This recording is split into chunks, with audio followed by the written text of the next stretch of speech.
Guys, আমি একটা জিনিস খেয়াল করলাম, চুলার উপর যখন দুধের হাঁড়ি বসানো হয়, দুধ ততক্ষণ উতলাবে না যতক্ষণ তুমি চেয়ে থাকবে। কিন্তু যেই তুমি অন্যমনস্ক হবা কিংবা 2 মিনিট অন্য কোনো কাজ করবা, ঠিক ওই সময়টাই দুধটা উতলাতে হবে। আর যেদিন তোমার কোনো কাজ থাকবে না, সেদিন একদম সময় কাটতেই চাইবে না। কিন্তু যেদিন তোমার হাতে সময় থাকবে না, দেখবা সময় কিরকম 5G স্পিডে চলে যায়। তারপর দেখো, অন্যদিন তুমি না খেয়ে 12টা পর্যন্ত কাটাই দিতে পারবা। কিন্তু যেদিন তুমি উপাস থাকবা, সেই দিন দেখবা সকাল 6টা থেকে তোমার ক্ষুধা লাগা স্টার্ট। সেফটি পিন, চুলের কাঁটা, তুমি যতই কেনো না কেন, যতই গুছিয়ে রাখো না কেন, যেদিন তুমি বের হবে সেদিন দেখবা তুমি হয় সেফটি পিন পাচ্ছ না, না হয় চুলের কাঁটা পাচ্ছ না। কেন ভাই? কোনো একটা রেস্টুরেন্টে গেলা, দেখবা সবার খাবার চলে আসছে, কিন্তু তোমার খাবারটা আসবে না।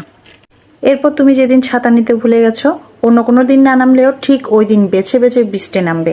ঠিক সেরকম করে যেদিন তুমি বাংলা খাতা বা বাংলা বই নিবা না, দেখবা স্কুলের টিচার বা স্যার ঠিক ওই দিনই বাংলা খাতার জন্য বা বাংলা বইয়ের জন্য তোমাকে বেঞ্চের উপর দাঁড় করায় রাখবে, কান ধরে তাও। আর আমার ক্ষেত্রে কি হতো, যেদিন আমি হোমওয়ার্ক করতাম না, সেদিন টিচার একদম বেছে বেছে হোমওয়ার্ক চেক করতো। আর যেদিন আমি হোমওয়ার্ক করতাম, সেদিন দেখবা টিচার আমার থেকে চেকই করতেছে না। তুমি একটা জায়গায় যাওয়ার জন্য গাড়ি খুঁজতেছো, বিশ্বাস করো ঠিক ওই সময় অন্য সব জায়গার গাড়ি তুমি অ্যাভেলেবেল পাবা, কিন্তু তুমি যে জায়গার জন্য গাড়ি খুঁজতেছো ওই জায়গার গাড়ি বা বাসে তুমি পাবা না। আচ্ছা, এই জিনিসগুলো কেবলমাত্র কি আমার সাথেই হয়, নাকি আপনাদের সাথেও হয়? কমেন্টস করে জানাবেন।